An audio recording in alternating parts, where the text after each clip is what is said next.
Single row, one pass layout is the most popular way of laying out the strip. Blanks are arranged in a single row. The strip is passed through the tool only once to punch out the blanks from it. There are two possible ways of laying out this strip: narrow run and wide run. Wide run is more desirable due to some reasons. Shorter advance distance of strip promotes easy feeding. More blanks could be produced from a given length of strip compared to narrow run. Therefore, a fewer number of strips are to be handled to produce a given number of blanks. Narrow run is used when grain direction of piece part has importance. Now, what is double row layout? Higher economy can be attained by positioning the blanks in double rows. We'll see all these layouts with a figure. So, gang dies. A gang die consists of two or more similar sets of tool members so as to produce two or more number of components during a single stroke of press ram. A gang die eliminates the cumbersome process of double pass. The higher tool cost will be offset by higher rate of production. Gang dies are not recommended for very complex work. So angular layout is one more layout. So some piece parts required to be laid out in an angular position to make the layout more economical. What is strip layout arrangement? Strip layout is important to have economy of press tool operation. Scrap strip layout gives an idea on the positioning of various punches, stops and pilots. It ensures the ideal location of blanks in the stock strip. Several trial layouts have to be made to confirm the maximum percentage of utilization of stock strip. The goal should be to have at least 75% utilization. Strip layout design is an important step in the planning stage of sheet metal work on progressive dies. It is an experience driven activity and the quality of strip layout is highly dependent on the knowledge and skill of die designers. See, these are some arrangements. So the blanks are marked on a sheet metal, afterward it will be removed, but the arrangement of these blank holes on a sheet metal is very important to utilize maximum portion of the sheet and to reduce the scrap size, scrap area. So aim of the designer should be utilize minimum 75% of sheet metal. Some calculation part we will see. Before moving to calculation parts, I want to discuss some factors. Factors depend upon strip layout arrangement. So maximum material utilization is obtained. The choice of an efficient strip layout is an important step during die design because as only the optimum layout can reduce wastage of the strip material, reduce the overall cost of production increases number of production of products. It also reduces company's production cost. It also saves time of production. So these are some important factors depend on strip layout arrangement. So for the strip layout and design, we have to consider the following parameters.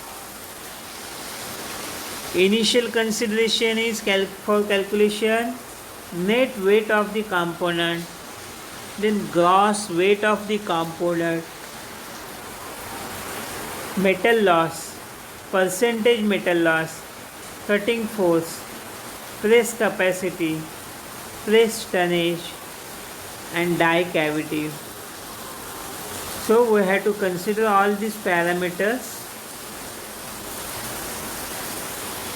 So this is a compound die. All of you are familiar with this compound die. We discussed in last few lectures different types of dies with its working and construction. In last model, in first model we discussed. So in compound die it consists, so here there is a piercing punch from bottom, then metal, you can see the locating pins, piercing punch, blanking punch is there, stripper is there, and metal strip is there. Okay, so these are some important parts related to your sheet metal. So basic die components. So these are some important die components which you require to design properly. So first is shank, then shank holder 2 number. Here it is shank, then shank holder, then backing plate. Here there is a plate, backing plate, then punch holder, then punch. The sixth is a guide post bushing. The seventh is a guide post. 8 is a stripper. 9th is a guide rail. 10th is a die block. And 11th is a die shoe. These are some important components of dies. These are commonly mentioned.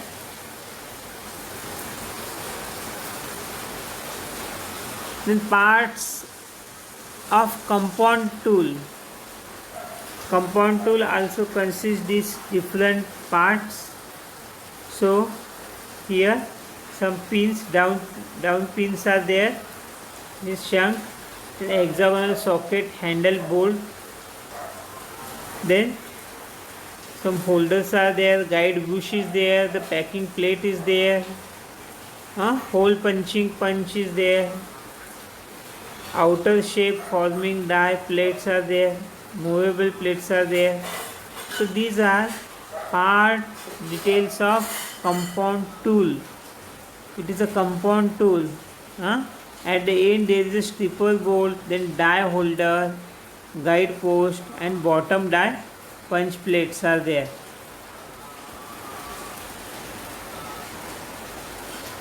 So in die design we must know the construction features and dimensions and design requirement of all these components. Overall dimensions of the die block will be determined by the minimum die wall thickness required for strength and by the space needed for screw and dowels and for mounting the stripper plate. Wall thickness requirements for strength depend upon the thickness of the stock to be cut. Sharp corners in the contour may lead to cracking in heat treatment and so require greater wall thickness at such points. Only two dowels are provided in each block or element that requires accurate and permanent positioning.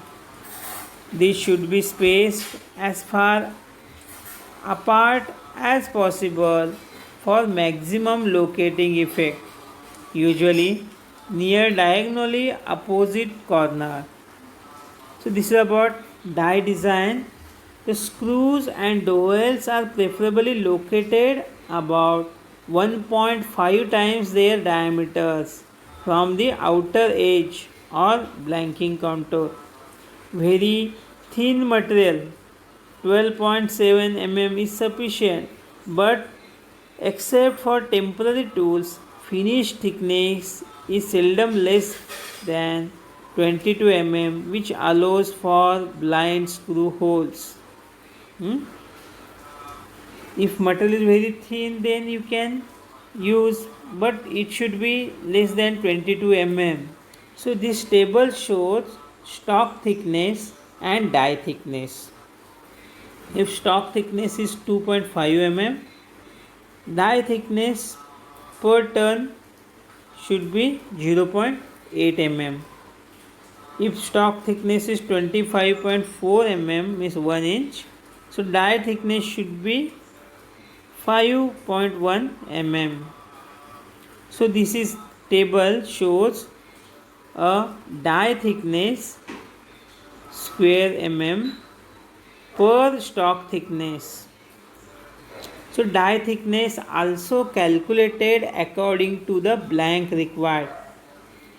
Die block thickness should be a minimum of 19.1 mm for the perimeter between 76.2 mm to 101.6 mm. For longer perimeters, die block thickness should be 31.75 mm. Die blocks are seldom thinner than 22.2 mm finished thickness to allow for grinding and blind screw holes. If the perimeter of the blank is approximately 177.8 mm, a die block thickness of 38.1 is specified of 6.4 mm grinding allowance. So margin is also very important thing. There should be a minimum margin, minimum of 32 mm margin around the opening of die block. On die blocks up to a 78 mm square, use a minimum up to M10 cap screw and two 10 mm dowels. For blanking heavy stock, use cap screws M14 and dowel 14 mm.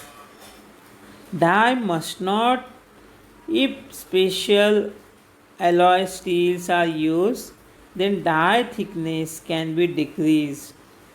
The critical distance A between the cutting edge and die border must be 1.5 to 2 times the die thickness of smaller dies.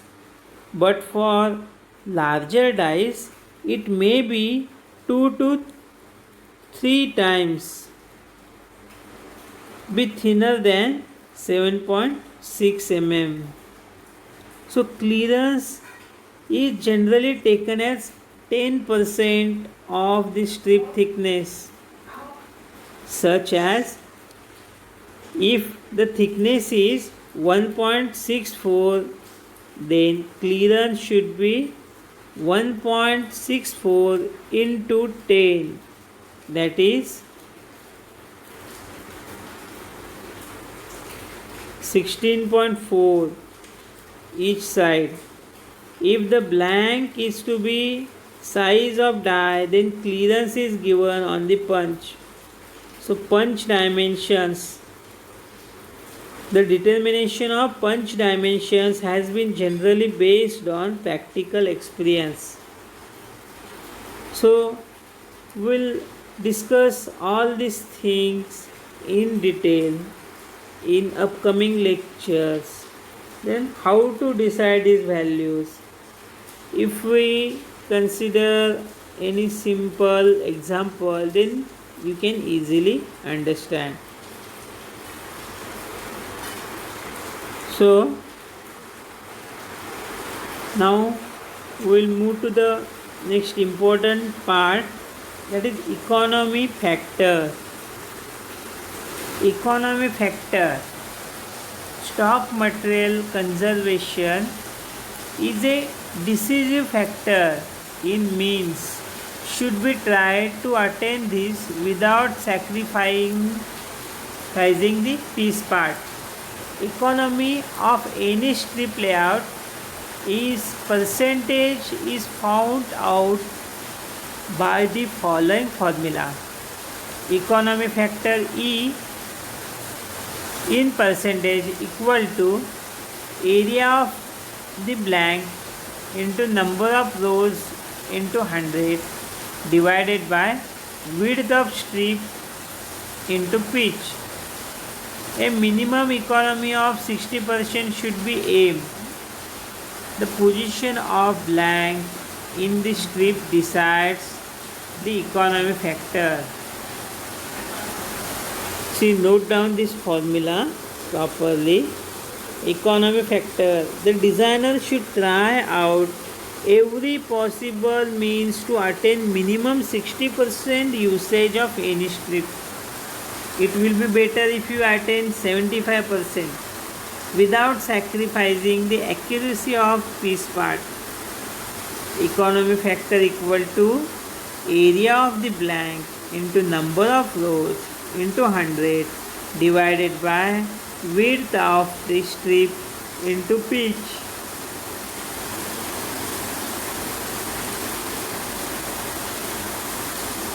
See, this is one normal layout.